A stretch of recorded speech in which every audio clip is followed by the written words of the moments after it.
پچھلے کچھ دنوں میں بھی لگاتار ہماری دوسری لہر جو ہے اس بیماری کی،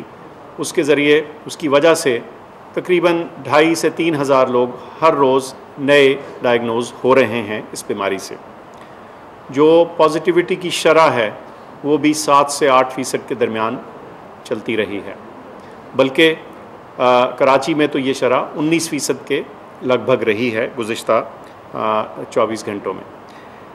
نہ صرف کہ یہ کیسز ڈسکور ہو رہے ہیں، بلکہ ساتھ ساتھ اس کا جو اثر اور دباؤ ہے ہمارے ہیلتھ کیئر سسٹم پہ وہ بھی نظر آ رہا ہے، خاص طور پہ بڑے اور گنجان آباد شہروں میں. اور اس دباؤ سے بڑھ کر جو یہ نقصان، جانی نقصان ہو رہا ہے، وہ آپ کو ہر روز کی اموات کے ذریعے واضح ہوتا نظر آ رہا ہے. اس صورتحال میں ہمیں کیا کرنا ہے؟ میں سمجھتا ہوں کہ ہمارے ہاتھ میں جو سب سے اہم ٹول ہے اس چیز کو فائٹ کرنے کا، اس کو کیٹر کرنے کا، اس سے مقابلہ کرنے کا، وہ SOPs ہیں، وہ احتیاطی تدابیر ہیں جو ہم آج تک استعمال کرتے آئے ہیں اور جن کو لگاتار استعمال کرنے کی اشد ضرورت ہے. ان میں کیا چیزیں شامل ہیں؟ ماسک کا استعمال، تھوڑا فاصلہ 6 فٹ کے قریب، گنجان آباد یا گنجان جگہوں میں نہ جانا، ہواداری اور وینٹیلیشن کا خصوصی خیال رکھنا، ہاتھوں کو صاف رکھنا. اور یہ وہ احتیاطی تدابیر ہیں جن کو اپنانے سے ہم اس وبا کے پھیلاؤ میں واضح فرق ڈال سکتے ہیں. اس کے علاوہ آج ایک اور اہم میٹنگ ہماری ہوئی جس میں تمام جو ہمارے صوبائی وزراء ہیں، صوبائی محکمہ صحت ہیں، ان کے نمائندگان سے اور وزیروں سے گفتگو ہوئی، اور ہم نے ان کو پاکستان کی جو ویکسین اسٹریٹجی ہے اس کے بارے میں، اس کے خد و خال سے آگاہ کیا. سب سے پہلے تو یہ کہ پاکستان کی ایک قومی کمٹمنٹ ہے کہ ہم انشاءاللہ اس ویکسین کا حصول ممکن بنائیں گے. اس سلسلے میں ایک قومی ایفرٹ، ایک محنت چل رہی ہے، اور جس میں تمام ہمارے جو صوبے ہیں اور ہمارے اہم ادارے جو ہیں جو اس کو کامیاب بنانے میں مددگار ہوں گے، ان سب کو اس میں شامل کیا گیا ہے اس طریقہ کار اور اسٹریٹجی میں. اور یہی تمام ڈیٹیل جو ہے وہ ہمارے پروونشل ہیلتھ منسٹرز اور ڈپارٹمنٹس کے ساتھ شیئر کی گئی. وفاقی حکومت اس چیز کو واضح طور پہ انشاءاللہ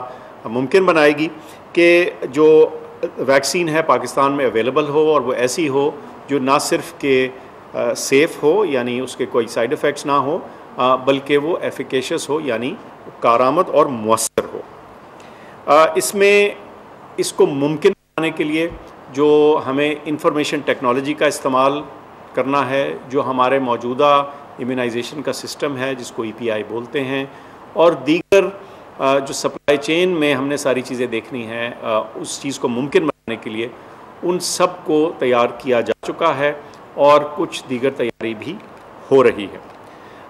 میں سمجھتا ہوں کہ انشاءاللہ اس ایفرٹ کے ذریعے، اس محنت کے ذریعے ہم آپ کو جلد بتانے کے قابل ہوں گے کہ کون سی ویکسینز پاکستان میں اویلیبل ہوں گی اور کس ٹائم میں، یعنی کب. اس سلسلے میں ایک وضاحت اور بھی کرنا چاہتا ہوں کہ پچھلے کچھ دنوں میں کچھ انفارمیشن ایکوریٹ طور پہ نہیں پہنچائی گئی پرائیویٹ پروکیورمنٹ کے حساب سے. پرائیویٹ سیکٹر جو ہے، جب کوئی ویکسین پراپر طریقے سے ہمارے قوانین کے مطابق رجسٹر ہو جائے گی تو تب اس کا حصول جو لوگ اس کو خریدنا چاہیں یا خرید سکیں ان تک ممکن ہوگا. لیکن جو حصول حکومت کر رہی ہے جس ویکسین کا، جس کے لیے $150 ملین اور اضافی رقم بھی جس میں ڈالی جا سکتی ہے، وہ مفت فراہم کی جائے گی ہماری پاپولیشن کو. تو یہ چیز میں واضح کرنا چاہتا تھا. آخر میں ایک اور چیز کہوں گا کہ ویکسین ہماری جو یہ ایفرٹ ہے، یہ جو کوشش ہے کرونا کی وبا پہ قابو پانے کے لیے، اس میں جہاں ویکسین اور ویکسین کا استعمال ایک اہم جز ہے اس کا، لیکن اس کا ہرگز یہ مطلب نہیں کہ وہ تمام احتیاطی تدابیر چھوڑ دی جائیں یا یہ سوچا جائے کہ جب ویکسین آ جائے گی تو ہم ان سب چیزوں کو بھول جائیں گے. یہ ساری چیزیں اکٹھی چلتی ہیں. ویکسین کا استعمال اپنی جگہ، لیکن جو احتیاطی تدابیر ہیں ان کو اپنانا اور ان کا استعمال کرنا ہماری ذمہ داری پھر بھی رہے گی. آخر میں آگے کرسمس آ رہی ہے تو میں پاکستان کی مسیحی برادری سے سے اپیل کروں گا کہ جیسے گزشتہ تہوار جیسے عید گزری یا دوسرے تھے، اس میں بھی ہم نے اپیل کی تھی کہ جو احتیاطی تدابیر اڈاپٹ کی جائیں وہ وہی ہونی چاہیے اور ان کا وہی انداز ہونا چاہیے جیسے کسی بھی اور تہوار میں ہوتا ہے. اس کے بارے میں لکھی ہوئی اور تفصیلی جو گائیڈ لائنز ہیں وہ ایشو کی جا چکی ہیں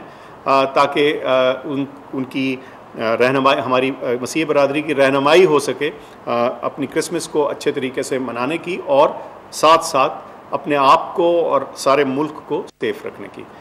آپ کی توجہ بہت شکریہ.